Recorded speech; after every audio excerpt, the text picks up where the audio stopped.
Jæja, Guðbjörnsól, nú er komið að þér að passa þig og hugsa herbergið þitt.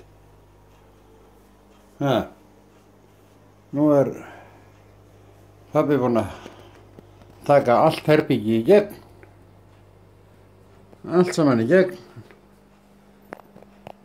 og nú heldur þú því snyrtilegu og enga málingu gólfið og ekki á veggi og ég þarf að fara aðeins betur í gólfið því að þú ert búinn að klína svo mikið málingu út um allt. En núna er það sem sagt málið. Þú heldur því alveg kristaltæru og snyrtilegu hér eftir. Annars fer ég með þig og allt dótið niður í kjallara. Ok.